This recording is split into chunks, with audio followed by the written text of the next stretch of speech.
If I were the one, you come and I'm the one controlling Goma. Naam, ni majira ya saa 6 saa za Afrika Kati, ikiwa ni 7 kuelekea majira ya Afrika ya Mashariki. Hii ni Baraka One TV na mimi ni ndugu yako the one and only town DJP baba la baba mzee wa Suma, Rajab Wakili Kabonga, ambaye anakurishia haya matangazo. Karibuni sana kwa wote ambao mko nasikiza matangazo yetu kutoka kwenye pande zote za dunia. Katika mambo ambayo tutakwenda kujadili ni Rais wa Rwanda Paul Kagame amecharuka na anataka kwamba haki yake iweze kupewa ili kufungua uwanja wa ndege. Paul Kagame amekuwa na kikao na waandishi wa habari, na katika kikao hicho na waandishi wa habari na baadhi ya viongozi ndani ya nchi ya Rwanda ameweza kufunguka mambo mengi sana. So hili tutakwenda kulijadili. Nitakupa baadhi ya fact, baadhi ya dondoo ambazo utakuwa unazielewa na kupata picha halisi ya nini ambacho kiko kinafanyika mpaka sasa hivi kwa Rwanda kuanza kuact kama wao ndio sasa wako na ile droit ya kufanya kile ambacho wanastahili kukifanya. Na pia jambo jingine ni Washington kuweza kulazimisha Rwanda kwenda kusaini mikataba ya amani. So unajua hapa juzi serikali ya Kigali ilikuwa imeandika ripoti ya kusema kwamba rais wa Rwanda kutokana na masuala ya kiafya hataweza kuhudhuria kwenye kikao hicho cha kusaini mikataba Washington, lakini utawala wa Trump umeweza kumlazimisha na kumwambia lazima uje kumalizana na hili tatizo la Kongo pamoja na nchi yako Rwanda. Haya mambo makubwa mawili. Kwa hiyo ungana na Baraka One TV ili kwa kwanza kupata habari zetu za moto ni kulike pamoja na kusubscribe Baraka One TV. Tuko pia Facebook pamoja na TikTok. Like na follow page zetu, na hivyo utakuwa kwanza kuwa unapata haya matangazo kila wakati. Na jambo jingine pia ni kwamba tembelea Mwangaza TV, na kule pia utakutana na matukio mengi ambayo yako nazidi kuendelea mashariki mwa Jamhuri ya Kidemokrasia ya Kongo. So karibuni sana na tuungane wote kwa pamoja.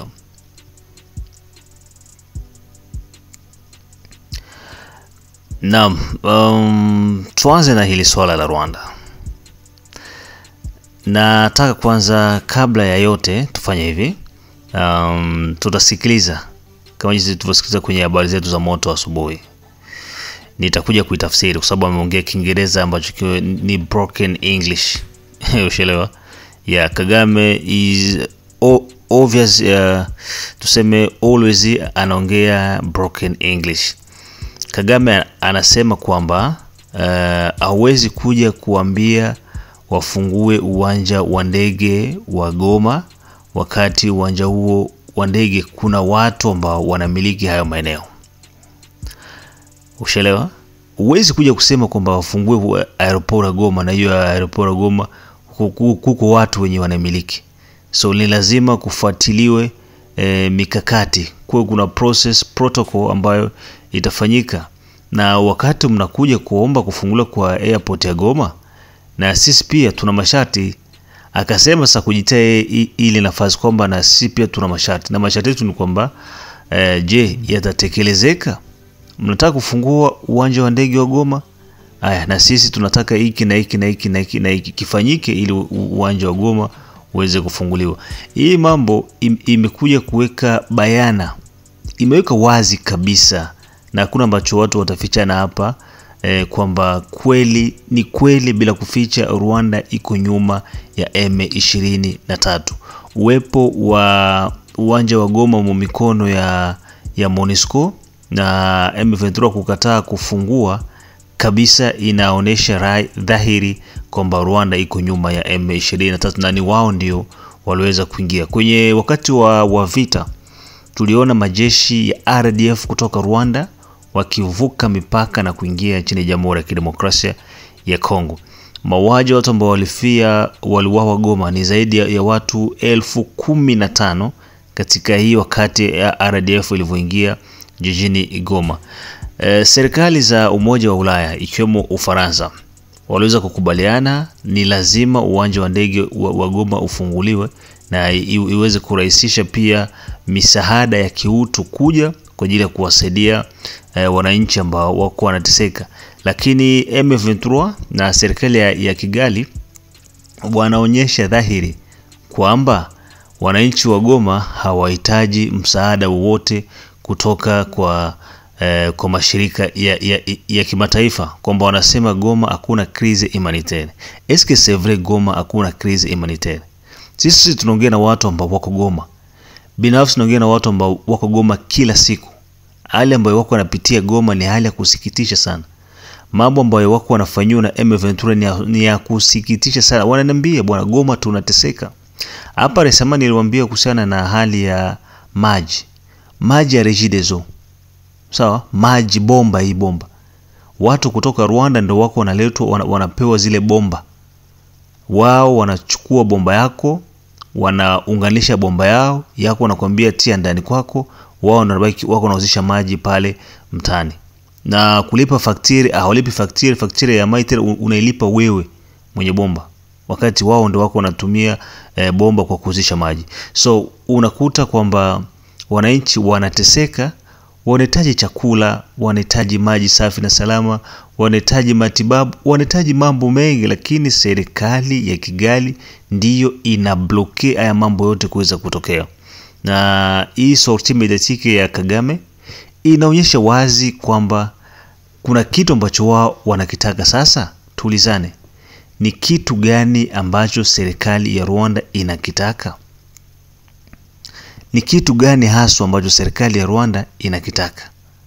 Tutakuja kuongea na bwana Mwinyi, tutasikiliza kwa upande mwingine ni kitu gani ambacho serikali ya Rwanda inakitaka. Tukigusia hii swala la Washington.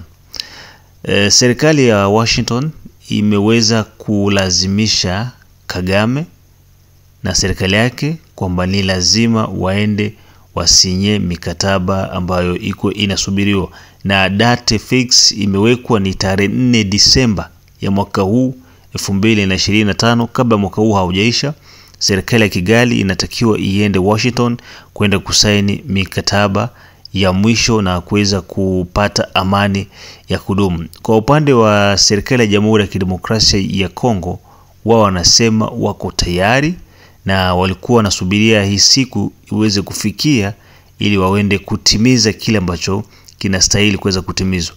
Lakini hofu na mashaka ilikuwa ni kwa upande wa serikali ya Kigali. Je, wangetimiza?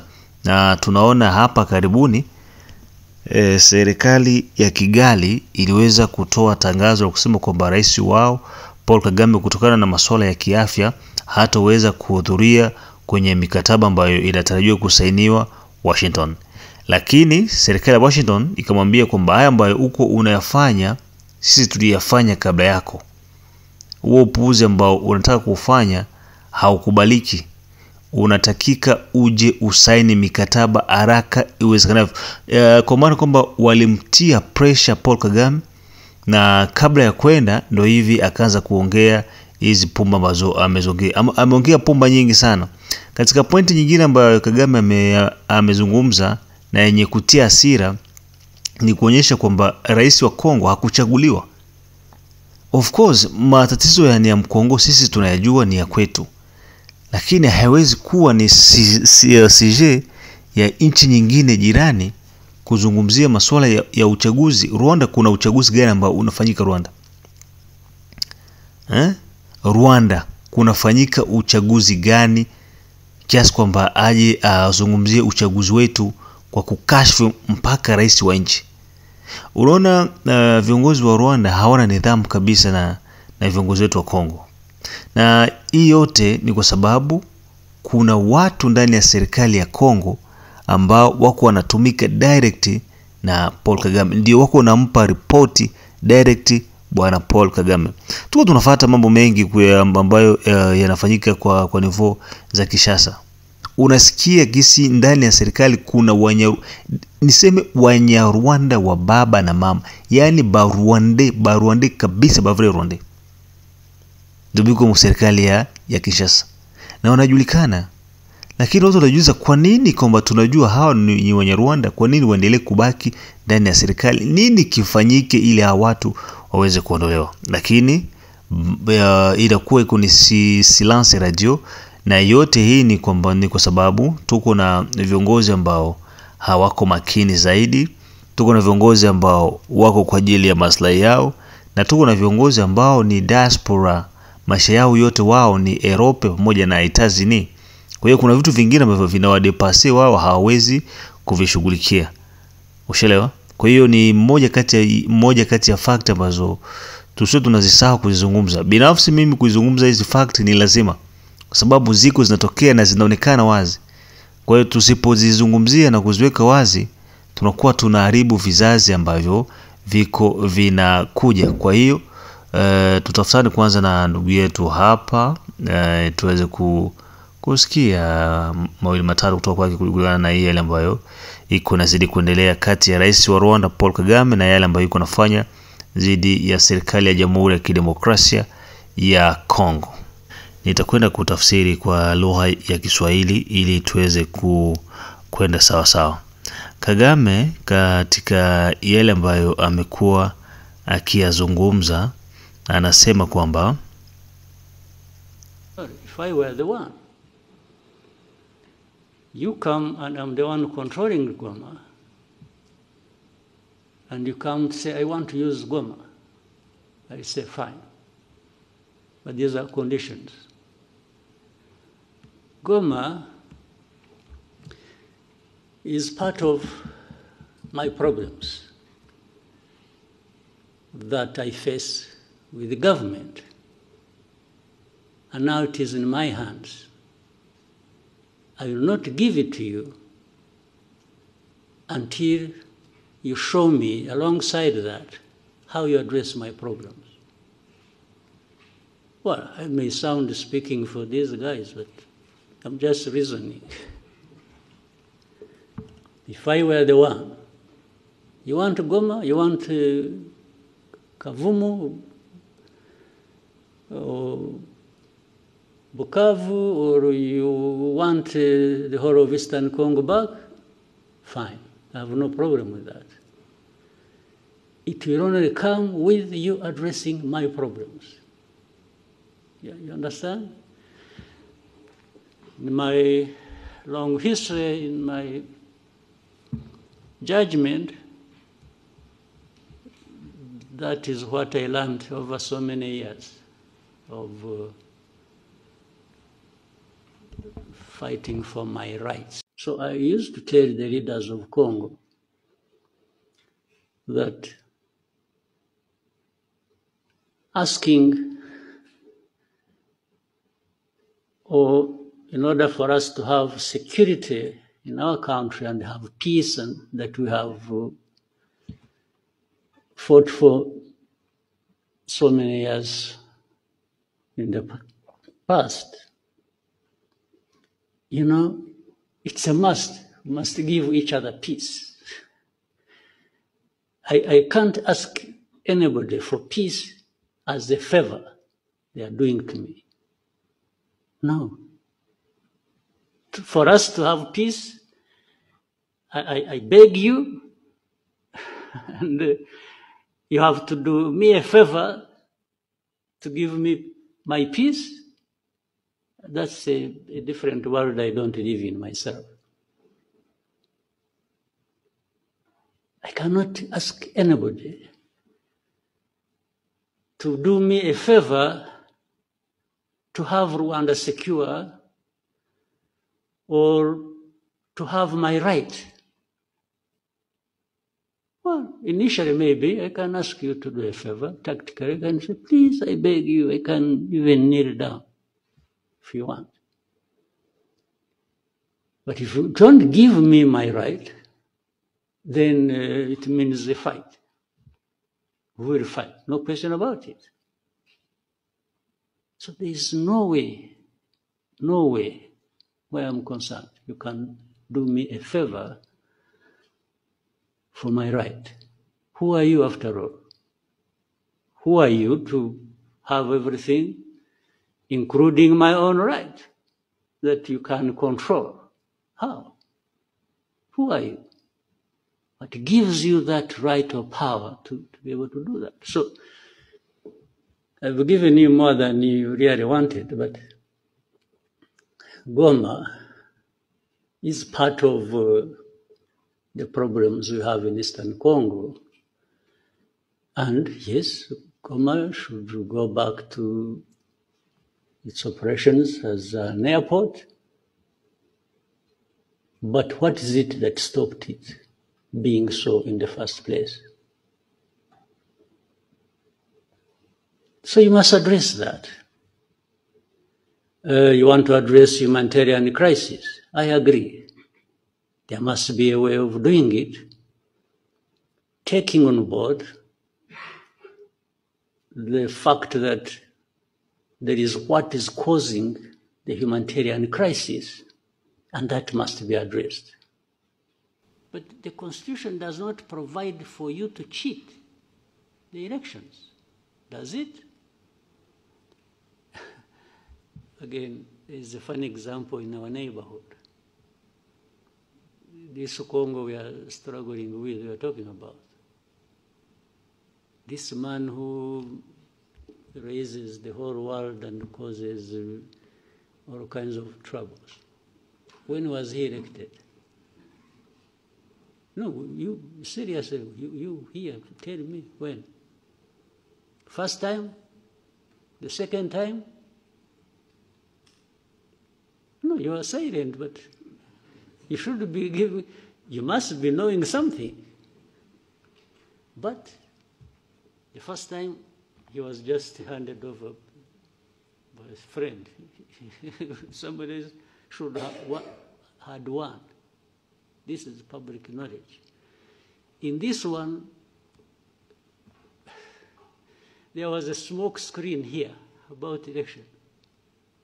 But elections did not happen. In fact, you are likely to have a third one. It's coming. There's another third time is coming back under the same fraudulent thing. But when you see these people who talk about democracy, about everything, and it's like they're the first to send the messages, thank you very much, congratulations. Naam, huyu hapo ni Paul Kagame. Anazungumzia masuala mengi kama nilivyosema, masuala ya uchaguzi Kongo. Anazungumzia pia masuala ya kufungua uwanja wa ndege. Anazungumzia pia masuala ya amani, kwamba hawezi kunegotiate na mtu, hawezi kubembeleza mtu, hawezi kuomba mtu ili kutengeneza amani ya nchi yake. Sasa swali ambalo watu wako wanajiuliza, wengi wanajiuliza hivi, ina maana ni amani ya Rwanda ndiyo iko very very muhimu sana kushinda ya Wakongomani? Eske ni Barwanda ndio biko precious kushinda Wakongomani? Eske ni Barwanda ndio wanastahili kuishi maisha ya raha kushinda Wakongole? Kwa nini si tunateseka miaka zaidi ya 30? Ina maana sisi ndio tunastahili kuteseka? Lakini ndugu zangu, ukweli ambao huko ni faiblesse tu ya serikali yetu. Kiukweli. Unaona hiyo tema maneno yenye Kagame kuna shida iko nazungumza, huyu Olivier Nduhungurie, Olivier Ndunguhirie, kama Ndunguhurie, whatever. Maneno ambayo wako unazungumza Barwande vis-a-vis na serikali ya Kongo inasikitisha sana, na sometimes pia inatia hasira sana. Ndio tunasema hii kiburi yote ni kutokana na gisi wako wanafanya kwenye uwanja wa mapigano. Ndio kiburi hiyo, kwa sababu kama mtu yuko na kupiga uwanjani na hata nje ya uwanja pia, unaonaga yuko na kiburi sana. Lakini kama uwanjani unamkunguta vizuri, huku nje ya uwanja atakuwa anakuona na kukimbia. Na ndio hii ambayo tuko naambia serikali ya Kongo. Masuala ya CCLF, arme inakubali, iko tayari. Wanajeshi wote wa Uvira wanasema tuko tayari, mtupatie go ahead tupasue Kamanyola sasa hivi. Lakini kimya, Telegram inakuja kutoka Kinshasa inasema hakuna kupiga Kamanyola. Ndo telegram ya FARDC.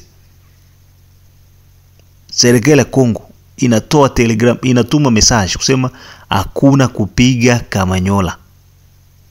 Hakuna kuavancer kwenda Bukavu. Ndo gisi serikali inakatalia FARDC. Nawaambia hivi kwa sababu tujue kwamba tuko na afere na kitu gani. Haiko mimi ndo nasema. Serikali inasema kwamba tunakataa kuatake Kamanyola. Tunakataa vile kuatake Bukavu. Ndio maana mko mnajiuliza nini kinashindikana? Wazalendo kwa nini wasiende kupiga? Hawezi kwenda kupiga kwa sababu serikali inawakatalia. Serikali inasema hakuna kwenda kupigana, ndio maana. Na hii kiburi yote ndio iko nafanya Paul Kagame anakuwa kuongea maneno ambayo sio maneno ya kiungwana.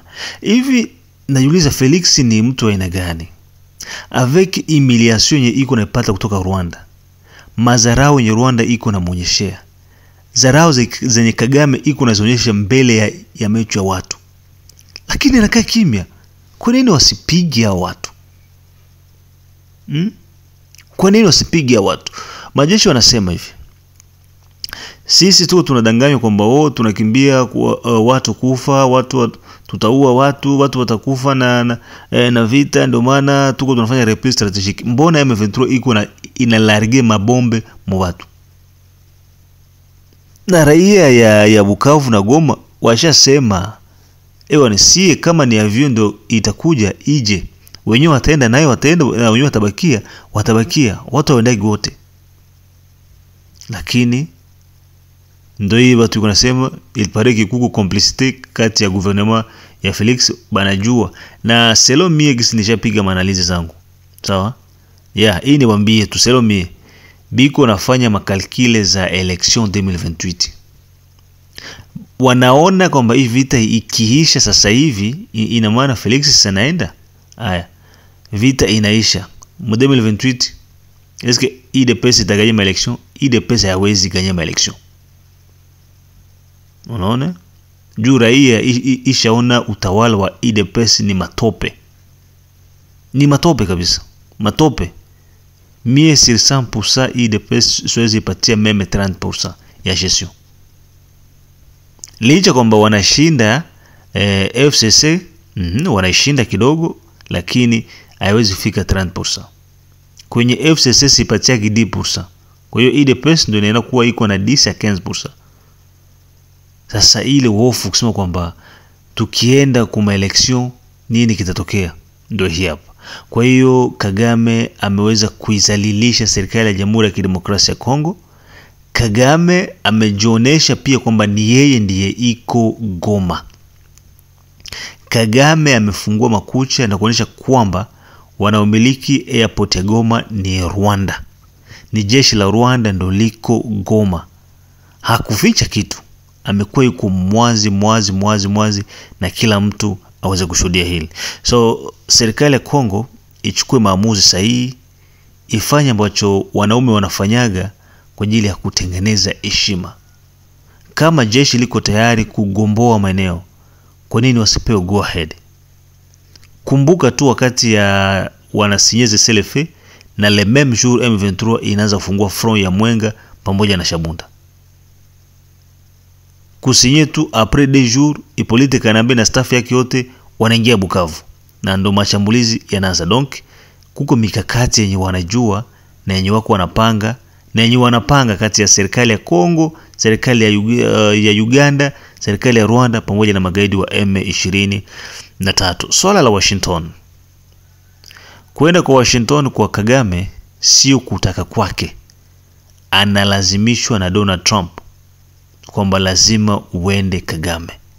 Lazima uje Washington, uje kusaini mikataba ambayo unatakiwa kusinye. Kwa maana hiyo wasiwadanganye, wasiwaambie chochote kwamba Kagame amefanywa hivi na hivi na hivi, amelazimishwa kwenda. Lakini kwa yeye kama yeye alikuwa hana kabisa nia kusema kwamba anaweza kwenda Washington kwenda kusaini mikataba. lakini kutokana na serikali ya Washington kuweza kumlazimisha, ndio maana umeona kwamba Paul Kagame ameweza kuannounce kwamba atakuwepo Washington. Kwa hiyo tuna matumaini kwamba kitakachosainiwa kule Washington kitakuwa ni kwa faida ya wakongomani wote pamoja na Wanyarwanda, na nchi za maziwa makuu pia zitapata amani ya kudumu, na bila kusahau pia nchi za Afrika ya Mashariki. Nafikiri hizo taarifa mbili kubwa muhimu ambazo tuko nazo. Tuishie kwanza hapo kwa siku hii ya leo. Kwa mida hii mengine tukutane majira ya saa 9. Saa 9 bwana, kuna ujumbe. Kuna ujumbe mzito ambao ndugu yetu ameweza kuleta. Ametuma ujumbe mzito sana, na nitafanya chini juu ili uweze kusikiliza. Uweze kusikiliza kwa sababu kitu chenye kujenga ni lazima tukisikilize. Kuna mambo mengi ambayo tunapuuzia, lakini ni ya muhimu sana, tena sana. Tukutane majira ya saa 9 kupitia Baraka1 TV. Kikubwa ni kushare, kulike pamoja na kusubscribe Baraka1 TV, na pia kutembelea Mwangaza TV ili uwe napata matangazo yetu kila wakati. Bye bye.